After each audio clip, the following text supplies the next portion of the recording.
दर्शक बंधुओं, आज हम एक ऐसी कहानी सुनाने जा रहे हैं जो आपके जीवन को हमेशा के लिए बदल सकती है।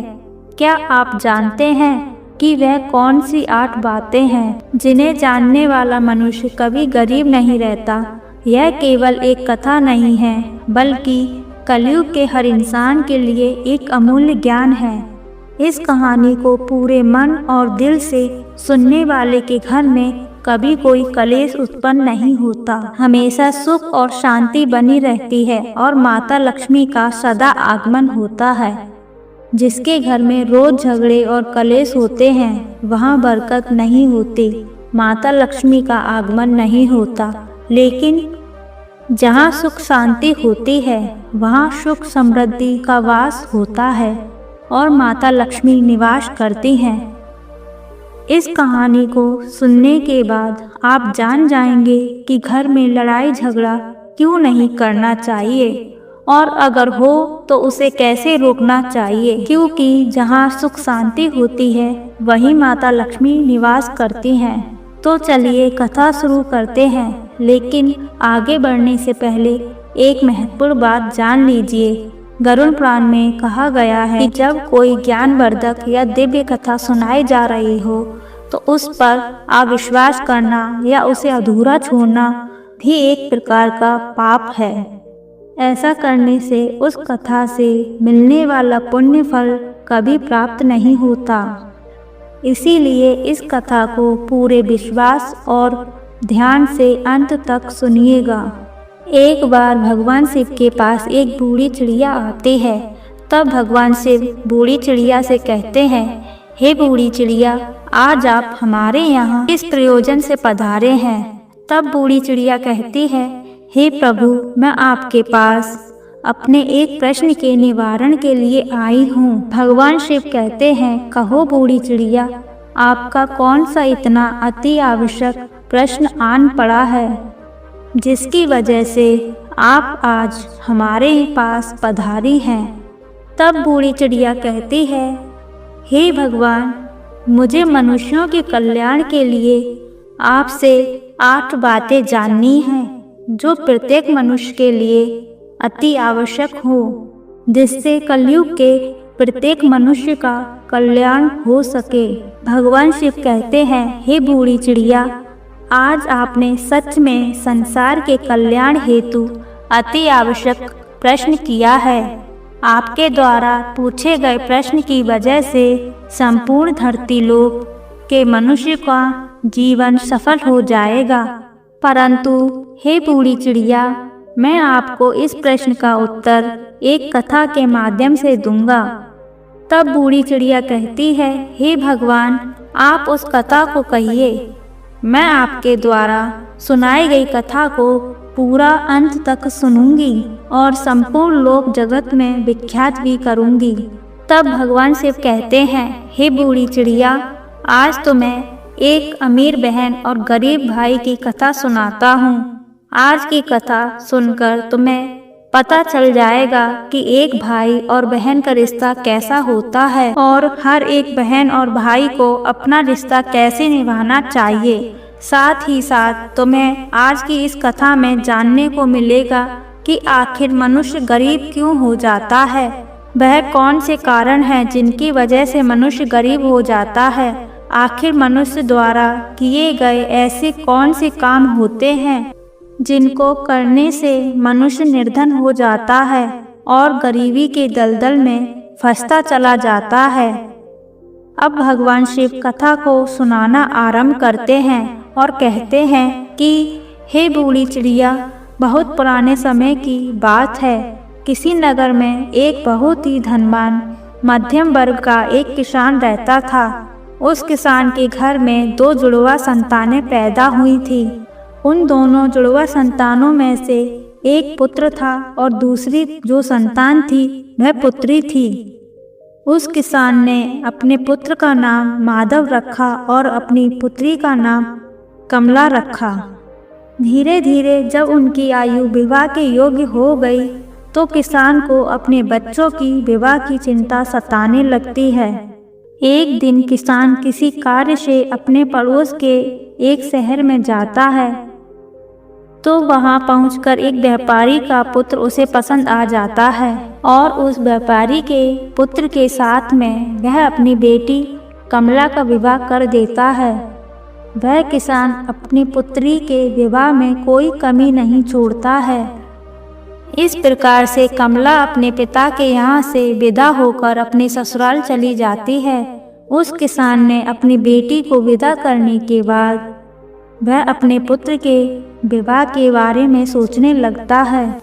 उसके मन में यह चल रहा था कि बेटी तो मेरी अपने घर की हो गई, अब मुझे अपने पुत्र का विवाह कर देना चाहिए। यदि मेरे पुत्र का विवाह हो गया तो मैं अपना शेष बचा हुआ जीवन अपनी बहू बेटियों के साथ सुख शांति से व्यतीत करूंगा। अब भगवान शिव कहते हैं, हे बूढ़ी चिड़िया, ईश्वर की लीला बड़ी विचित्र है। परमात्मा ना जाने कब किसको धनवान बना दे और कब किसके लिए गरीबी का द्वार खोल दे, इसके बारे में कोई नहीं जानता। अब उस धनवान किसान के साथ भी कुछ ऐसा ही होता है। एक दिन वह किसान एक बड़ी भयानक बीमारी की चपेट में आ जाता है। जब इधर किसान का पुत्र अपने पिता की ऐसी हालत देखता है तो अपने पिता की ऐसी हालत को देखकर वह बहुत ही ज़्यादा दुखी हो जाता है और उसके बाद में अपने पिता का अच्छे से अच्छे वैद्य से इलाज करवाता है और अपने पिता के लिए महंगी से महंगी दवाइयाँ लेकर आता है। परंतु उसके पिताजी की हालत में कोई सुधार नहीं हो रहा था। धीरे धीरे उस किसान की धन संपत्ति सारी पिता के इलाज में चली गई। इस प्रकार अपने पिता का इलाज कराते हुए उस किसान का पुत्र अब गरीबी की कगार पर आकर खड़ा हो जाता है, परंतु फिर भी पिता की हालत में किसी प्रकार का कोई सुधार नहीं होता है। जब कोई भी दवाई उस किसान की बीमारी में काम नहीं करती तो एक दिन वह किसान अपने बेटे को अपने पास बुलाता है और अपने बेटा महादेव से कहता है, हे पुत्र, जब भी कोई काम मनुष्य के सामर्थ्य से बाहर हो जाए या फिर उस काम का कोई समाधान ना मिले तो फिर ऐसे समय में उस काम को ईश्वर के भरोसे छोड़ देना चाहिए। इसीलिए पुत्र, अब तुम मेरी चिंता छोड़ो और तुम अब अपने भविष्य के बारे में सोचो। मेरा क्या है, आज नहीं तो कल मुझे इस संसार को छोड़कर जाना ही है, परंतु तुम्हारे सामने तो तुम्हारी पूरी जिंदगी पड़ी है। मैंने तो अपने दिन बहुत ही अच्छे से जिए हैं। इसीलिए हे पुत्र, अब तुम मेरी चिंता करना छोड़ो और अपना विवाह करके अपनी घर गृहस्थी बसा लो। अपने पिता के मुख से इन बातों को सुनकर महादेव एकदम से चुप हो जाता है। अब महादेव बेचारा आखिर कर भी क्या सकता था, उसके हाथ में कुछ नहीं था। साथ ही अब उसके घर में जो भी जमा पूंजी थी वह तो उसके पिता के इलाज में सारी की सारी पहले ही खर्च हो चुकी थी। अब महादेव अपने पिताजी से कहता है, हे पिताजी, जैसा आपके लिए उचित लगे आप वैसा कीजिए। इसके बाद वह गरीब किसान अपने पुत्र की शादी एक गरीब घर की कन्या से करवा देता है। परंतु अब शादी के कुछ दिन बाद ही उस किसान की मृत्यु हो जाती है। इधर पिता की मृत्यु के बाद माधव अपने पिताजी का पूरी रीति रिवाज से अंतिम संस्कार करता है।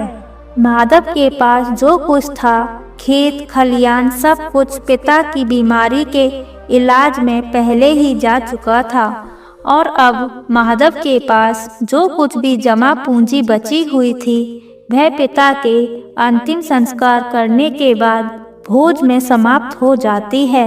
इस प्रकार से माधव अब और भी ज्यादा गरीब हो जाता है। प्रिय दर्शकों, जब माधव एक दिन बिल्कुल ही कंगाल हो जाता है तो वह गांव के बाहर जाकर अपनी पत्नी के साथ एक झोपड़ी को बनाकर रहने लगता है।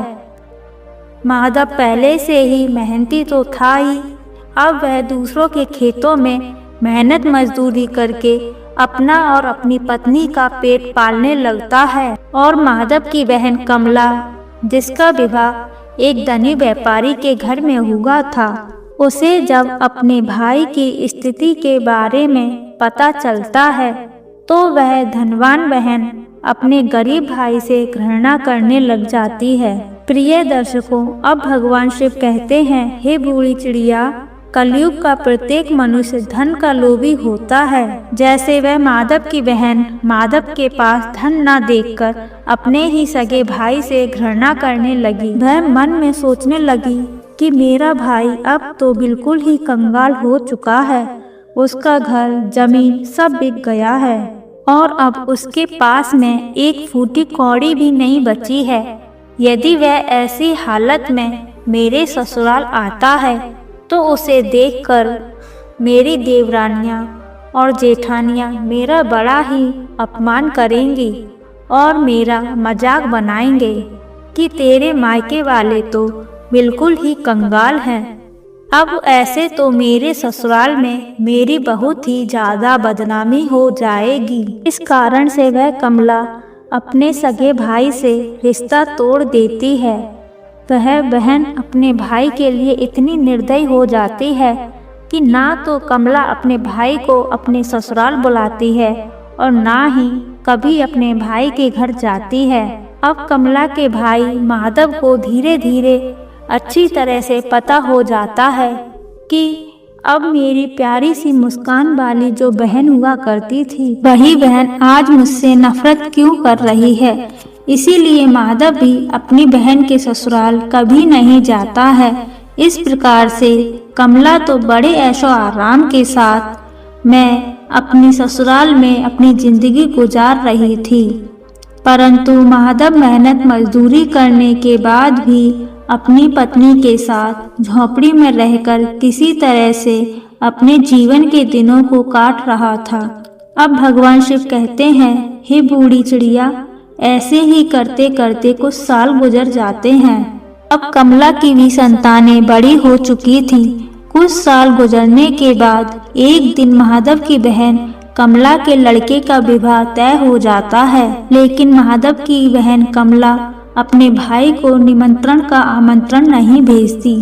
जब माधव को इस बात का पता चलता है कि उसके भांजे की शादी होने वाली है, तो इस बात को सुनकर माधव प्रसन्न हो जाता है और अपनी पत्नी के पास जाकर इस बात की खबर देता है।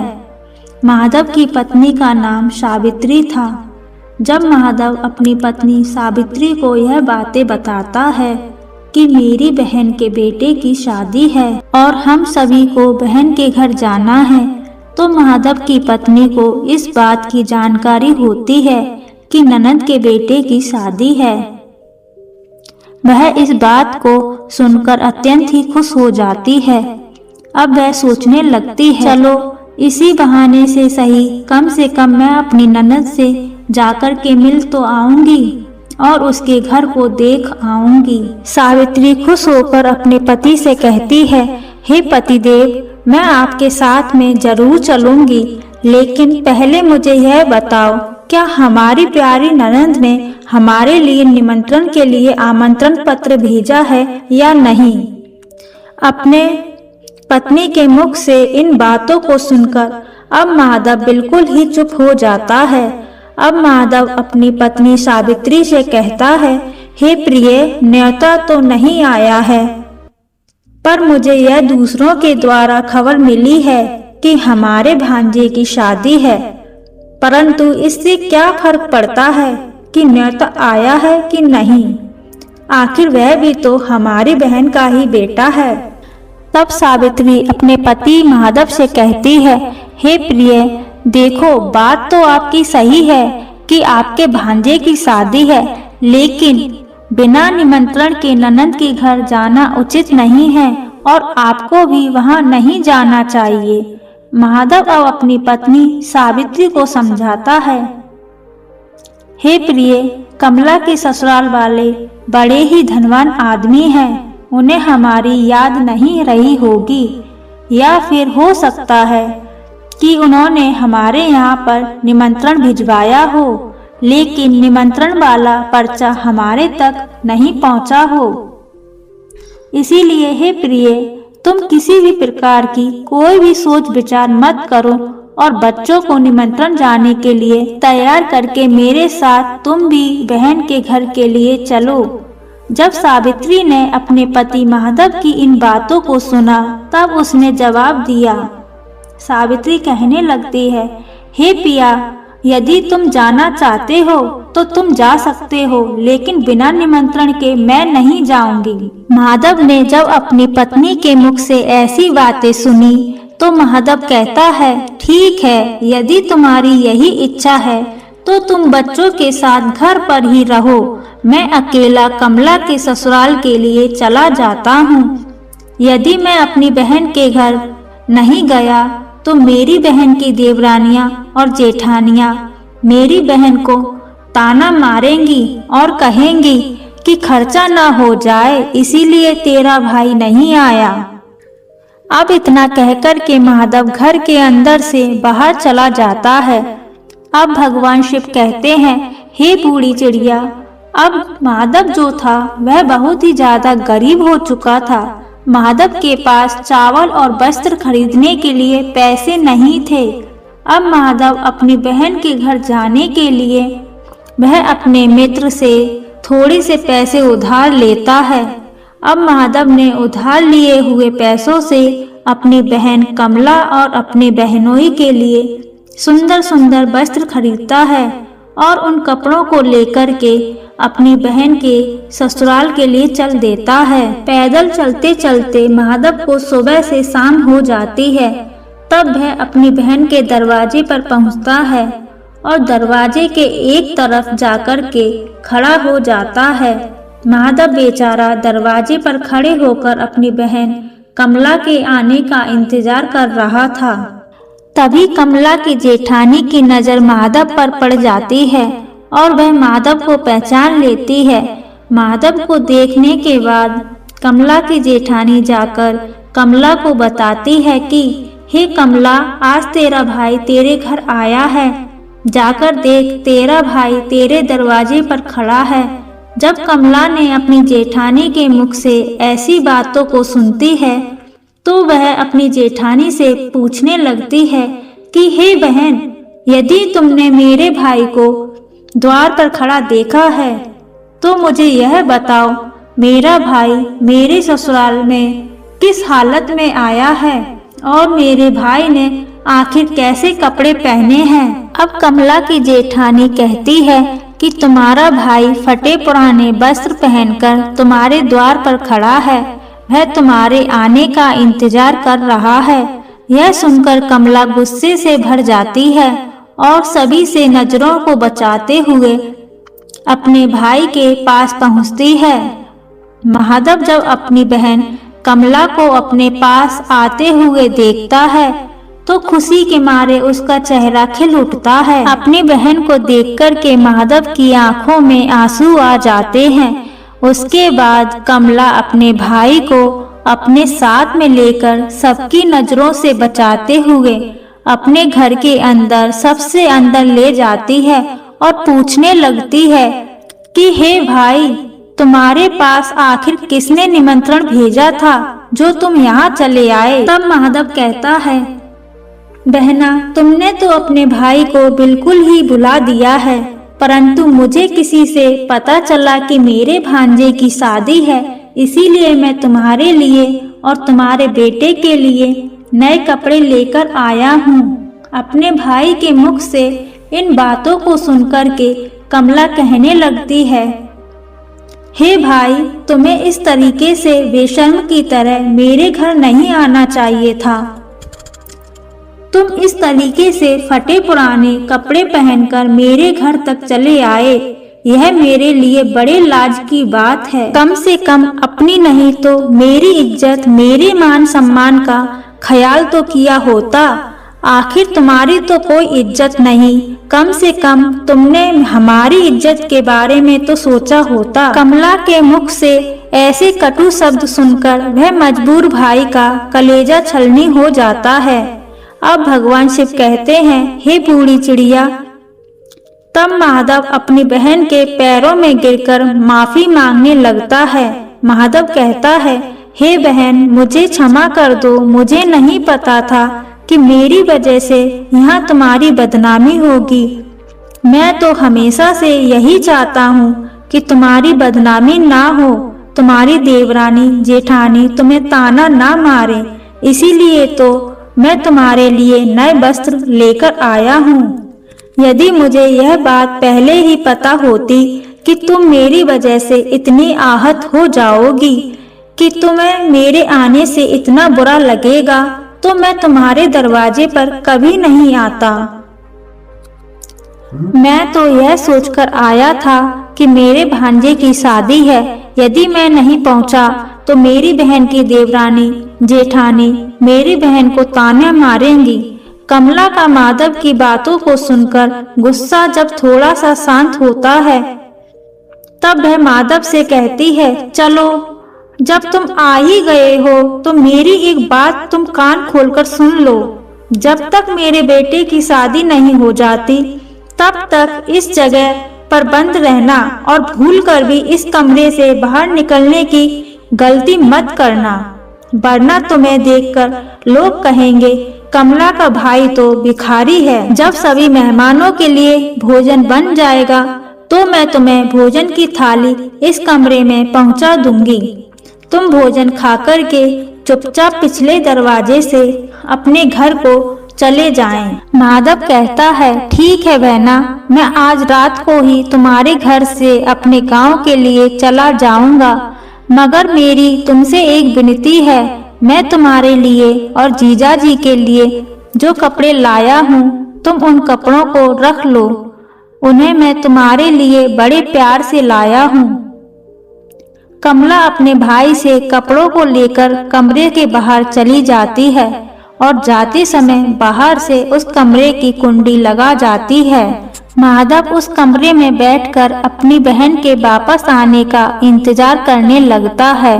अब भगवान शिव कहते हैं, हे बूढ़ी चिड़िया। इधर माधव उस कमरे में बैठा हुआ अपनी बहन के लौटने का इंतजार कर रहा था कि मेरी बहन मुझे भोजन खिलाने के लिए लौटकर वापस आती ही होगी। आज तो मुझे स्वादिष्ट भोजन खाने को मिलेगा। परंतु माधव को क्या पता था कि वह निर्मोही बहन अपने भाई को उस कमरे में बंद करके अपने घरेलू काम धंधे में लग चुकी है और भाई के लिए भोजन देना भूल चुकी है। माधव की बहन कमला शादी के काम धंधे में इतनी ज्यादा खो जाती है कि अब उसे याद ही नहीं रहता कि मेरा भाई मेरे यहाँ कमरे में बंद है और वह मेरे लौटने का इंतजार कर रहा है।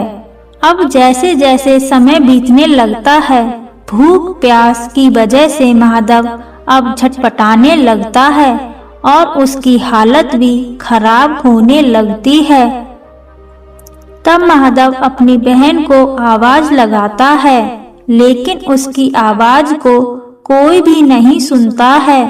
कमला का घर बहुत बड़ा था। कमला ने अपने भाई को सबसे किनारे वाले कमरे में बंद किया था और उधर कोई आता जाता भी नहीं था और कमला शादी की रस्मों में व्यस्त थी। इस तरह से माधव को उस कमरे में पड़े पड़े 2 दिन बीत जाते हैं। अब भगवान शिव कहते हैं कि हे बूढ़ी चिड़िया। अब उधर माधव को अपनी पत्नी और बच्चों की याद आती है।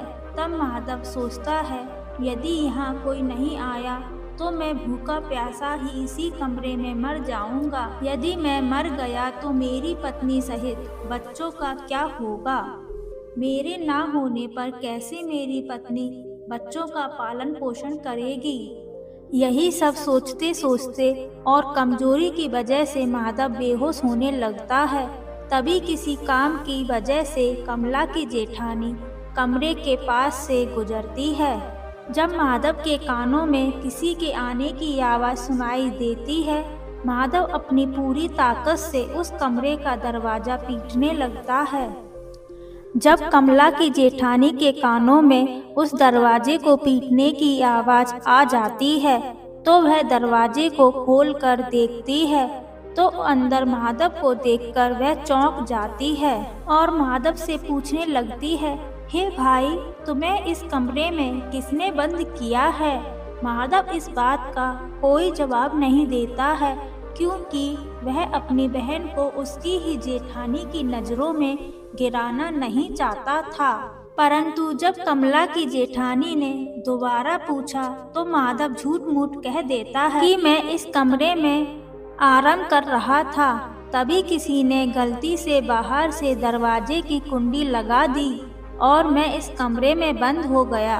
बहन, यदि तुम आज नहीं आती तो मेरे प्राण आज चले जाते। और इतना कहने के बाद माधव घर के पिछले दरवाजे से चुपचाप बाहर निकलकर चला जाता है। माधव बेचारा 3 दिन का भूखा प्यासा था। वह चुपचाप अपने घर की तरफ को चल देता है। अंत में वह चलते चलते काफी दूर निकल जाता है तो भूख प्यास के मारे उसे ठीक से रास्ता पर चला भी नहीं जा रहा था। उसे एक कदम चलते ही चक्कर आने लगता है। जब माधव चलते चलते खूब थक जाता है और जैसे ही माधव का सिर चकराता और वह जमीन पर गिरने वाला होता है, तभी वहां पर कहीं से एक बूढ़ी औरत आ जाती है और वह बूढ़ी औरत माधव के गिरने से पहले ही माधव को पकड़ लेती है। अब भगवान शिव कहते हैं, हे बूढ़ी चिड़िया, जब कुछ घंटे बाद माधव को दोबारा होश आता है तो माधव स्वयं को एक बूढ़ी औरत की गोद में लेटा हुआ पाता है। वह बूढ़ी औरत एक पंखा लेकर उसको हवा कर रही थी। होश आने के पश्चात माधव खड़ा हो जाता है और खड़े होने के बाद में उस बूढ़ी औरत से कहता है, हे माँ, तुम कौन हो? प्रिय दर्शकों, अब भगवान शिव कहते हैं, हे बूढ़ी चिड़िया, जिस बूढ़ी माँ की गोद में वह बेचारा माधव लेटा हुआ था, वह बूढ़ी माँ साक्षात देवी माँ थी, क्योंकि माधव की पत्नी सावित्री रोज उस देवी माँ की पूजा किया करती थी और पूर्ण श्रद्धा से भाव से देवी माँ की भक्ति किया करती थी। इसीलिए जब माधव चक्कर खाकर के गिरने वाला होता है तो उसी समय पर देवी माँ प्रकट होकर माधव को संभाल लेती हैं और माधव का सिर अपनी गोद में रखकर उसे अपनी गोद में सुला लेती हैं। जब माधव को होश आता है तो वह देवी माता को प्रणाम करके कहता है, हे देवी माँ, तुम कौन हो? अब भगवान शिव कहते हैं कि हे बूढ़ी चिड़िया। वह बूढ़ी औरत कहती है, मैं एक दुखिया हूँ और इस जंगल को अपना घर समझकर इस जंगल के बीचों बीच वास करती हूँ। तब माधव उस बुढ़िया को प्रणाम करके अपने घर के लिए वहां से चलने लगता है। तभी उस समय पर बूढ़ी औरत कहती है, बेटा, तुम भला कहाँ से आ रहे थे और इधर कहाँ को जा रहे हो? तब माधव बताता है, हे माँ, मेरे भांजे की शादी थी, इसी वजह से मैं अपनी बहन के घर गया हुआ था और इधर मेरा गांव है। मैं इधर अपने गांव के लिए जा रहा हूँ। तो बूढ़ी औरत माधव से कहती है, बेटा, यदि तुम बुरा न मानो तो मैं तुमसे एक बात पूछना चाहती हूँ। तब माधव कहता है, पूछो माँ, तुम मुझसे क्या पूछना चाहती हो? बूढ़ी औरत कहती है कि बेटा, यह तुम अपनी बहन के घर से आ रहे हो, जैसा तुमने मुझे बताया कि तुम्हारी बहन के यहाँ पर शादी थी, तो फिर तुम खाली हाथ कैसे अपने घर जा रहे हो? क्या तुम्हारी बहन ने तुम्हारे बच्चों और पत्नी के लिए कुछ नहीं भेजा क्या? तब उस बूढ़ी औरत के मुख से ऐसी बातों को सुनकर के माधव की आंखों में आंसू आ जाते हैं। माधव उस बूढ़ी औरत को सारी बातें बता देता है। इस प्रकार से माधव के मुख से पूरी घटना सुनने के बाद में वह बूढ़ी माता कहती है, हे पुत्र, तुम किसी भी प्रकार की चिंता मत करो, जो हुआ उसे भूल जाओ और सुनो, यहाँ से कुछ दूरी पर मेरा एक बगीचा है। उस बगीचे में अनेकों प्रकार के फल लगे हुए हैं। तुम उस बगीचे में चलकर के पहले कुछ फल खाकर अपना पेट भर लो, क्योंकि तुमने 2 दिन से कुछ नहीं खाया है। जब तुम्हारा पेट भर जाए तो कुछ फल तुम अपनी पत्नी और बच्चों के लिए भी तोड़कर रख लेना, जब तुम्हारी पत्नी और बच्चे जब भी तुमसे मिलेंगे तो पूछेंगे कि तुम अपनी बहन के ससुराल से क्या लेकर के आए हो, तुम कह देना मेरी बहन ने तुम्हारे लिए फल भेजे हैं। ऐसा करने से तुम अपनी पत्नी और बच्चों के सामने शर्मिंदा होने से बच जाओगे और इससे तुम्हारी मान प्रतिष्ठा भी बची रहेगी। माधव इस प्रकार से जब बूढ़ी औरत की इन बातों को सुनता है तो वह उनकी बात मान कर के माधव बूढ़ी औरत के बगीचे में पहुंच जाता है। उस बगीचे में नाना प्रकार के फल लगे हुए थे।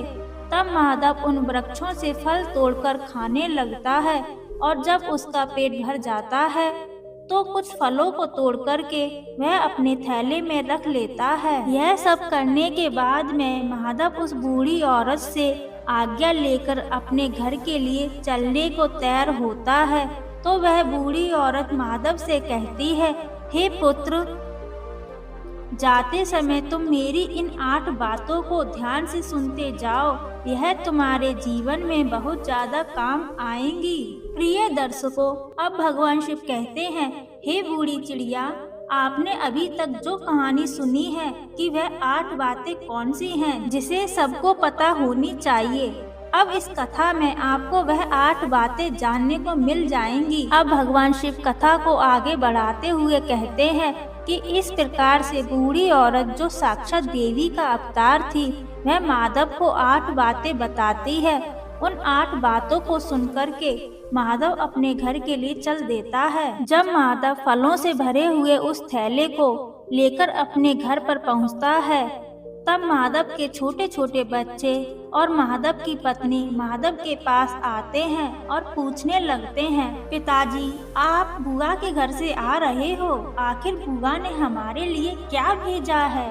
माधव ने जब अपने बच्चों के मुंह से यह सुना, तब माधव ने अपने हाथों का थैला अपनी पत्नी को थमा दिया और थैला देने के बाद माधव घर से बाहर निकलकर चला जाता है। माधव के जाने के बाद में माधव की पत्नी जब उस थैले को खोलकर देखती है तो थैले के अंदर का नजारा देखकर माधव की पत्नी एकदम से हैरान रह जाती है। सावित्री थैले में देखती है कि वह थैला पूरा सोने चांदी के रूप में बने फलों से भरा हुआ है। माधव जो फल लाया था उसमें से कुछ अनार भी थे। जब माधव की पत्नी ने अनार को फोड़ा तो अनार के फलों से हीरे निकलते हैं। यह सब देख कर के माधव की पत्नी बहुत खुश हो जाती है। वह भागी भागी अपने पति के पास में पहुंचती है और अपने पति के पास पहुंच कर के अपने पति से कहती है कि हे प्रिय, तुम तो शादी में गए थे और आखिर तुम लेकर क्या आए हो। अपनी पत्नी की इन बातों को सुनकर माधव सोचने लगता है कि मेरे घर वालों को शायद फल पसंद नहीं आए होंगे, इसीलिए मेरी पत्नी मुझसे ऐसी बात पूछ रही है। मुझे तो अपने बच्चों के लिए लड्डू पेड़ा लेकर आना चाहिए था। तब माधव अपनी पत्नी से कहता है, हे प्रिय, बहन ने जो कुछ भी भेजा है वह मैंने लाकर तुम्हें दे दिया। अब जो कुछ भी थैले में है उसे ही बच्चों को बांट कर दे दो। तब पत्नी कहती है, हे प्रिय, पहले तुम घर के अंदर तो चलो और घर पर चलकर देखो तो सही, तुम्हारी बहन ने तुम्हारे लिए क्या भेजा है। यह कहकर सावित्री अपने पति के हाथ को पकड़कर घर के भीतर ले जाती है और अपने पति से कहती है, इसे जरा देखिए तो सही, आखिर हमारी ननंद ने हमारे लिए क्या भेजा है। और इतना कहकर सावित्री माधव के सामने थैले को पलट देती है। थैला पलटते ही अंदर से हीरे, मोती, सोना, चांदी निकलते हैं। सावित्री कहती है कि आखिर हमारी ननंद ने तो हमारा ही भाग्य बदल दिया। उन्होंने फलों में छुपा कर के हीरे मोती भेजे हैं। जब यह नजारा माधव देखता है तो उसे समझ आ जाता है कि मुझे जो रास्ते में जो बूढ़ी औरत मिली थी वह कोई साधारण औरत नहीं थी, वह बूढ़ी औरत कोई देवी माँ थी। लेकिन इस बारे में माधव अपनी पत्नी से कुछ भी नहीं बताता है और मन ही मन उस बूढ़ी औरत का धन्यवाद करता है। अब इस प्रकार से माधव को बहुत सारा धन मिल जाता है। माधव पहले की तरह फिर से धनवान बन जाता है। कुछ समय बाद माधव अपनी पत्नी और बच्चों के लिए एक अच्छा सा आलीशान महल बनवाता है और बड़ी शानो शौकत के साथ राजा महाराजाओं की तरह उस महल में रहने लगता है। और सभी नगर के लोग भी माधव को ऐसा देख करके उसका मान सम्मान करने लगते हैं। धीरे धीरे करके इधर जब माधव का महल तैयार हो जाता है, सब उसकी राजा महाराजाओं जैसी शानो शौकत को हो जाती है। तो एक दिन माधव की पत्नी सावित्री अपने पति से कहती है कि हे प्रिय, बहुत ही जल्द सावन का महीना आने वाला है और सावन के महीने में सभी स्त्रियां अपने पिता के घर जाती हैं, इसीलिए तुम भी अपनी बहन के ससुराल जाओ और मेरी ननद को घर बुलाकर लाओ। इसी बहाने से वह अपने पियर को घूम जाएंगी, इसी बहाने से मैं भी अपनी ननद से मिल लूंगी।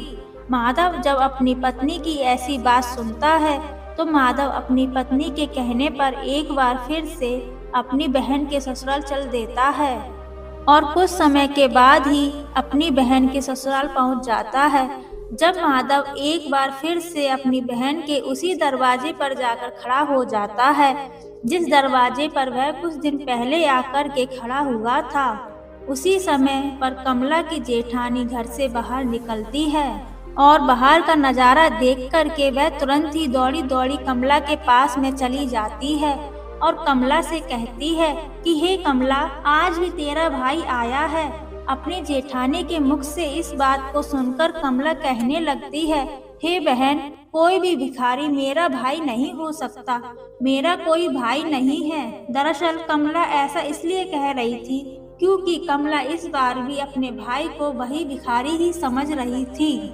लेकिन जब उसकी जेठानी बताती है कि कमला, तुम्हारा भाई आज भिखारियों की तरह नहीं, राजा महाराजाओं की तरह आया है, तुम्हारे भाई को देखकर ऐसा लग रहा है मानो जैसे वह किसी देश का राजा महाराजा हो। तुम्हारे भाई के आगे पीछे सैनिक हैं, तुम्हारे दरवाजे पर एक बड़ी सुंदर सजी हुई रथ गाड़ी खड़ी है, भला एक बार जाकर तो देखो। अब कमला ने अपनी जेठानी के मुख से इन बातों को सुनती है तो उसे अपनी जेठानी की बातों पर किसी प्रकार का कोई यकीन नहीं होता है और सच्चाई जानने के लिए अपने भाई को छुपकर देखने लगती है। जैसे ही कमला ने अपने भाई के उस रूप को देखा तो अपने भाई के ठाट बाट को देख करके कमला एकदम से चकित रह गई।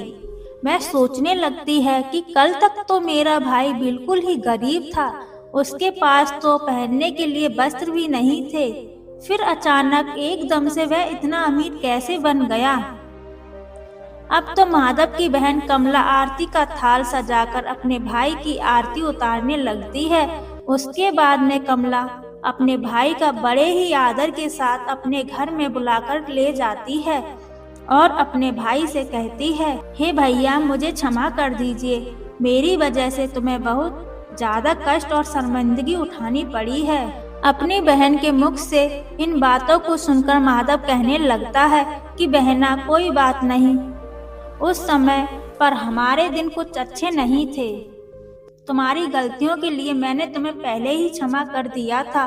बहन, अब तुम इन बातों को छोड़ो और मेरे साथ मेरे घर चलने की तैयारी करो। बहन, मैं तुम्हें बुलवाने के लिए आया हूँ, अब तुम्हें मेरे साथ मेरे घर चलना है, तुम्हारी भाभी ने तुम्हें बुलवाने के लिए मुझे भेजा है। इतना सुनकर के कमला अब खुशी खुशी अपने भाई के घर पर चलने के लिए तैयार हो जाती है और तैयार होकर के कमला अपने भाई के रथ में बैठ जाती है। इस तरीके से जब माधव की बहन अपने पीहर में पहुंचती है तो अपने भाई की शानो शौकत को देखकर एकदम से दंग रह जाती है। वह देखती है कि एक भव्य आलीशान महल है और महल के अंदर अनेक प्रकार के नौकर चाकर लगे हैं और अन्न के भंडार भरे हुए हैं। कमला अपने भाई की ऐसी स्थिति को देखकर एकदम से हैरान रह जाती है और महल में पहुंचने के बाद माधव की पत्नी भी अपनी ननद की खूब सेवा करती है, 7 दिनों तक अपनी पलकों पर बैठाकर रखती है। माधव की पत्नी सावित्री को लगता था कि यह सब मेरे शानो शौकत हमारी ननद की वजह से हैं। अपनी ननद की मदद के कारण ही हम इस मुकाम पर पहुँचे हैं, क्योंकि माधव ने कभी अपनी पत्नी को अपने अमीर होने की बात नहीं बताई थी, क्योंकि जब माधव वह जानता था कि यह सब कमला की वजह से नहीं है देवी माँ के आशीर्वाद से हुआ है। माधव की पत्नी सावित्री इस बात से अवगत नहीं थी। यह सोचकर के सावित्री अपनी ननद की खूब ज्यादा सेवा करती है और अपनी ननद का खूब ख्याल रखती है। कुछ दिन बीतने के बाद जब माधव की बहन अपने ससुराल जाने को तैयार होती है तो माधव की पत्नी सावित्री अपने पति से कहती है कि हे प्रिय, कल तुम्हारी बहन अपने घर जाएगी, इसीलिए तुम बाजार जाओ और बाजार जाकर अपनी बहन के लिए कोई अच्छा सा तोहफा लेकर आओ। अपनी पत्नी की इन बातों को सुनकर माधव घर से चला जाता है और माधव एक मोची की दुकान पर पहुंचता है और मोची से कहता है, हे मोची भाई, मुझे अपनी बहन के लिए बोलने वाली जूती बनवानी है। क्या तुम मेरी बहन के लिए बोलने वाली जूती बना सकते हो? मोची कहता है, हे सेठ, मैं बोलने वाली जूती तो बना दूंगा, लेकिन उसके बनवाने की बहुत कीमत लगेगी। तब माधव कहता है, अब वह मोची से कहता है, भाई, मैं तुम्हें मुंह मांगा पैसा दूंगा, लेकिन तुम ऐसी जूतियां बना दो कि वे जूतियां जब भी मेरी बहन पहनकर चले तो वे जूतियां बारी बारी से मैं आपको जो 8 बातें बताने जा रहा हूँ उन 8 बातों को बोले। इसके बाद मोची को माधव वह ज्ञान की 8 बातें बताता है, जो बातें उसे उस बूढ़ी औरत ने चलते समय बताई थी। अब भगवान शिव कहते हैं कि हे बूढ़ी चिड़िया, अब माधव मोची से कहता है कि हे मोची भाई, अब मैं तुम्हें वह ज्ञान की 8 बातें बताता हूँ। इस प्रकार माधव बारी बारी से वे बातें मोची को समझाने लगता है। यह ज्ञान की बात है, इसे हल्के में मत लेना। अज्ञानता ही भूल का कारण होती है। गरीबी का मूल कारण भाग्य पर भरोसा करना है। जो इंसान बैठा रहता है वह सदा गरीब ही रहता है। बिना कर्म बदले कभी किस्मत नहीं बदलती। जो आलस्य में डूबा रहता है वही कर्म बार बार करता है और खुद को दीन कहता है।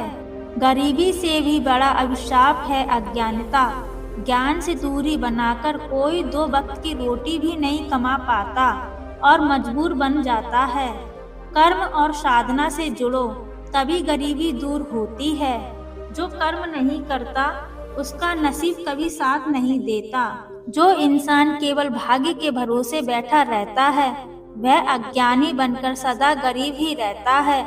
गरीबी पर विजय पाने के लिए ज्ञान ही सबसे बड़ा हथियार है। और सबसे आखिरी और सबसे खास बात बताते हुए माधव कहता है कि हे मोची भाई, मेरी बहन जब 8वां कदम रखे तो जूतियां बस यही बात बोलें, पैसों के बाजार में बदल गई तहजीब, धन दौलत से जुड़ रहे रिश्ते हुए गरीब। इधर माधव मोची से कहता है कि हे मोची भाई, ऐसी 8 बातें बोलने वाली मुझे जूतियां बना दो। जब यह 8 बातें वह जूतियां बोलेंगी और जब मेरी बहन इन बातों को सुनेगी तो उसे अपनी गलती का एहसास होगा कि उसने कैसे पैसे के घमंड में आकर के अपने भाई का ऐसा अपमान किया था। उसे अपने भाई का अपमान नहीं करना चाहिए था। जब भगवान शिव कहते हैं, हे बूढ़ी चिड़िया, माधव उस मोची से अपनी बहन के लिए हीरे मोतियों से जड़ी हुई सोने और चांदी की जूतियां बनवाता है और उन जूतियों को ले जाकर अपनी बहन के लिए उपहार स्वरूप दे देता है। सोने चांदी की जूतियों को देखकर के कमला का चेहरा एकदम खिल सा जाता है। अब कमला अपने भाई से विदा लेकर अपने घर चली जाती है। जब कमला अपने ससुराल पहुंच जाती है तो कमला की देवरानी जेठानी पूछने लगती है, हे कमला, तुम अपने भाई के घर से आई हो, तुम्हारे भाई ने तुम्हें क्या उपहार दिया है? तब कमला अपनी जेठानी, देवरानी, अपने सास ससुर और अपने देवर जेठ को अपने भाई के द्वारा दी हुई भेंट दिखाती है और वह कहती है, देखो, मेरे भाई ने मुझे सोने चांदी से जड़ी हुई, हीरे मोती से जड़ी हुई यह जूतियां दी हैं। तब कमला उन जूतियों को पहन करके चलकर दिखाती है। जैसे ही कमला उन जूतियों को पहन करके चलती है तो जूतियां बोलती हैं कि पैसों के बाजार में बदल गई तहजीब, धन दौलत से जुड़ रहे रिश्ते हुए गरीब। जब कमला इस बात को सुनती है तो उसका सर शर्म से नीचे झुक जाता है और अपने भाई को याद करके एकदम से रोने लगती है। जब कमला का ऐसा लटका हुआ मुंह उसकी देवरानी जेठानी देखती हैं तो वह पूछती हैं कि कमला, आखिर क्या हुआ जो तुम अचानक से रोने लगी। तो कमला अपनी देवरानी और जेठानी को सारी बातें बताती है कि हे बहन, मैंने पैसों के घमंड में आकर अपने भाई को कितना भला बुरा कहा था। मैंने अपने भाई को एक गिलास पानी तक नहीं पूछा था। आज देखो मेरे भाई ने मुझे कितनी कीमती जूतियां बनवाकर दी हैं। अब तो मुझे अपने आप से घृणा होने लगी है। मैं तो जीना नहीं चाहती। तभी कमला की जेठानी उसे समझाने लगती है कि हे बहन, जो भी कुछ हुआ उसे भूल जाओ। आगे से याद रखना, कभी किसी के साथ में ऐसा बर्ताव मत करना, क्योंकि जो व्यक्ति धन दौलत का घमंड करता है उसे माता लक्ष्मी हमेशा के लिए दूर चली जाती हैं। इसीलिए मेरी यह बातें तुम सदा याद रखना। और इस तरीके से कमला की जेठानी कमला को समझाती है, जिससे अब कमला भी प्रेम व्यवहार के साथ सबसे पेश आने लगी थी। अब भगवान शिव कहते हैं कि हे बूढ़ी चिड़िया, अब तो तुमको वह 8 बातें पता चल गई होंगी। अगर प्रत्येक मनुष्य को पता चल जाए तो वह कभी गरीब नहीं रहता।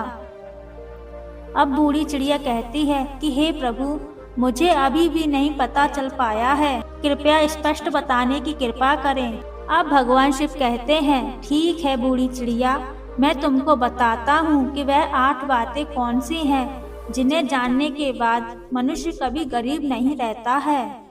1. अपवित्र रसोई और अन्य का अपमान। जो व्यक्ति रात्रि के समय रसोई में झूठे बर्तन रखता है और खाने पीने की चीजों को बर्बाद करता है, ऐसा व्यक्ति बहुत ही जल्दी निर्धन हो जाता है। ऐसे घर में दरिद्रता अपना वास बना लेती है। 2. स्त्रियों का अनादर। जिस घर में घर की स्त्रियों का अपमान होता है, स्त्रियों की इज्जत नहीं की जाती, उस घर में देवी लक्ष्मी ज्यादा दिनों तक नहीं रुकती। नारी शक्ति का अपमान करने वाले घरों से धन की देवी रूठ जाती हैं। 3. सूर्योदय के बाद झाड़ू लगाना। जिस घर की स्त्रियां सूर्योदय होने के बाद अपने घरों में झाड़ू लगाती हैं, चूल्हा चौका करती हैं, ऐसे परिवार के लोग बहुत ही जल्दी गरीब हो जाते हैं। सूर्योदय के बाद की गई सफाई घर से बरकत छीन लेती है। 4. धन का अपव्यय। जिस घर में पैसों की कदर नहीं की जाती, बेफिजूल कार्यों में पैसे बर्बाद किए जाते हैं, ऐसे घरों से भी माता लक्ष्मी रूठ कर चली जाती हैं। धन का सम्मान करना ही उसे अपने पास रोके रखना है। 5. कर्तव्यहीनता। जिस घर के लोग अपने कर्तव्यों को भूल जाते हैं, अपने कर्मों से मुंह मोड़ लेते हैं और जिम्मेदारी से भागते हैं, उनके घर में भी धीरे धीरे गरीबी आ जाती है, क्योंकि जहाँ कर्तव्य नहीं वहाँ लक्ष्मी नहीं रहती। 6. टाल मटोल की आदत। जो लोग हर काम को कल पर टालते रहते हैं, आज का काम आज नहीं करते, वे जीवन में आगे नहीं बढ़ पाते। ऐसे घरों में अक्सर आकर भी लौट जाते हैं और माता लक्ष्मी वहाँ रुकती नहीं है। 7. बड़ों का अनादर। जिस घर परिवार में अपने से बड़ों लोगों की इज्जत नहीं की जाती, उनकी बात नहीं मानी जाती या उनसे कटु शब्दों में बात की जाती है, ऐसे घरों में भी गरीबी का वास हो जाता है। बड़ों का आशीर्वाद ही घर में धन, सुख और समृद्धि लाता है। 8. मेहमानों का अपमान और खाली हाथ लौटाना। जिस घर में परिवार के लोग अपने मेहमानों का सम्मान नहीं करते, अपने मेहमानों का आदर भाव नहीं करते या फिर अपने दरवाजे से किसी भी मनुष्य को खाली हाथ लौटा देते हैं, ऐसे लोगों के यहाँ से भी माता लक्ष्मी नाराज होकर चली जाती हैं। अतिथि देवो भव का पालन न करने वाले के घर में लक्ष्मी का वास नहीं होता। अब जो भी मनुष्य इन 8 बातों को हमेशा गांठ में बांध कर रखता है, उसका भाग्य उसी तरह से उज्जवल हो जाता है जैसा माधव का भाग्य उज्जवल हुआ। अब भगवान शिव कहते हैं कि हे बूढ़ी चिड़िया, अब तो आपको आपके प्रश्न का उत्तर भी मिल गया होगा और उन 8 बातों के बारे में भी पता चल गया होगा। तब बूढ़ी चिड़िया कहती है, हे भोलेनाथ, आपके आशीर्वाद से मुझे सब कुछ मालूम हो गया है। आपका मुझे इस प्रकार का ज्ञान देने के लिए सत सत नमन। प्रिय दर्शकों, इस प्रकार माया का कभी घमंड नहीं करना चाहिए। ईश्वर ना जाने कब किसके लिए गरीबी का द्वार खोल दे और कब किसके लिए अमीरी का द्वार खोल दे, इस बात का किसी को पता नहीं है। यह बात उस मनुष्य के समझ में भी आ जाती है कि पैसों के घमंड में आकर कभी भी किसी का अपमान या अनादर नहीं करना चाहिए। तो प्रिय दर्शकों, आपको हमारे वीडियो के द्वारा दिया गया ज्ञान कैसा लगा, कृपया हमें कमेंट करके अवश्य बताइएगा। साथ ही आप सभी से विनम्र निवेदन है कि हमारे चैनल को भी सब्सक्राइब अवश्य कर लेना और जितना हो सके इस वीडियो को शेयर करें ताकि सभी को इसके बारे में पता चल सके। प्रिय दर्शकों, वीडियो को यहाँ तक देखने के लिए आप सभी का दिल से धन्यवाद।